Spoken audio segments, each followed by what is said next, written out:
Dianne Feinstein. Her legacy will be a long one that we will all be inspired by.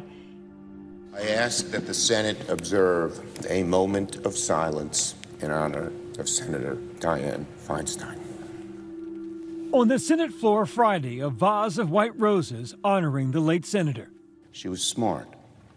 She was strong. She was brave. She was compassionate. But maybe the trait that stood out most of all was her amazing integrity. She was a historic figure, trailblazer for women, and a great friend. The longest-serving female senator in U.S. history. As the lead Democrat on the Judiciary Committee, first woman. It was a career marked by many firsts. The first female mayor of San Francisco, one of the first women from California elected to the U.S. Senate, and the first Jewish woman in the Senate. Her legacy as a woman in politics, you know, standing up through these tough times, really opened the door. Former Senator Barbara Boxer was a fellow senator who worked alongside Feinstein for more than 2 decades. If you had met her during the time that she was working so hard on all of these issues, you would have been in awe of her ability to get things done, to cross party lines, to keep focus on her work. And her work was everything.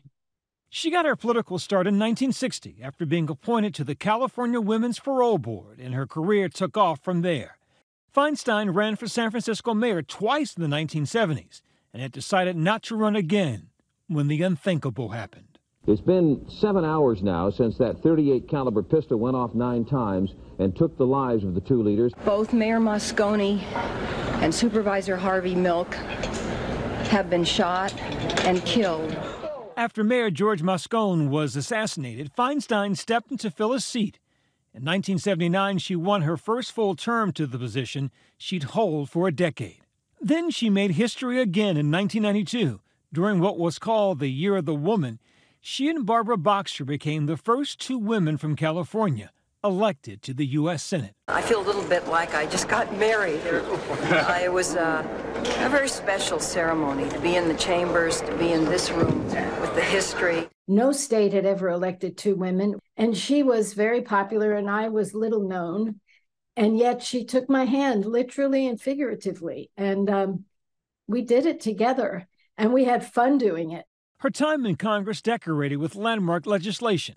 The 1994 assault weapons ban, telling CNN at the time, "Let me tell you, I've seen assassination, I've seen killing, I've been a mayor, I know what these guns can do. But Dianne, why is it every man comes before me and says, 'Nice lady, you really don't know'?" Helping to establish the Amber Alert system, reauthorizing the Violence Against Women Act, and authorizing the 2022 Respect for Marriage Act, which enacted federal protections for marriage. Simply put, Americans should be free to marry the person they love, regardless of sexual orientation or race. She was also the first woman to chair the powerful Senate Intelligence Committee investigating the CIA's use of torture during the Iraq War. This program was morally, legally, and administratively misguided, and that this nation should never again engage in these tactics. This year, questions began arising about whether she could continue serving after a case of shingles put her in the hospital, and news came out that her daughter had been granted power of attorney. Former colleagues like former Senator Heidi Heitkamp defending Feinstein's decision to stay. In no way do I think that in any way tarnishes her contribution. In fact, she was a vote last night to keep the government open. Good for her. I think she would be proud that that's her last vote. Feinstein's death happening in the middle of a chaotic congressional session, just a day away from a looming government shutdown. Speaker of the House Kevin McCarthy trying today to get his GOP members to vote to pass a stopgap funding bill to keep government open. If Congress does not act, an estimated 2 million federal workers and more than 1 million active duty troops could lose their pay. Can you assure them that this will be averted? Look, I'm working everything we can to make sure this doesn't happen. But today, some unity and a show of respect for the late senator who cast her last vote Thursday. Mrs. Feinstein. Mrs. Feinstein, aye. She voted, and several hours later, as I understand it, she passed away. And that's Dianne. No matter how ill she felt, she didn't feel good, she was going to go and do the work. The work kept her going. Friends and former colleagues reflecting on Feinstein's lasting legacy. She was willing to stand her ground, live her commitment, speak her truth, and suffer the consequences. Every time we lose someone who is like that, we lose yet another example of what we should be in public life, and certainly what a United States Senator should be.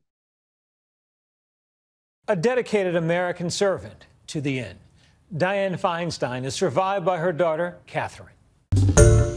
Hi, everyone. George Stephanopoulos here. Thanks for checking out the ABC News YouTube channel. If you'd like to get more videos, show highlights, and watch live event coverage, click on the right over here to subscribe to our channel. And don't forget to download the ABC News app for breaking news alerts. Thanks for watching.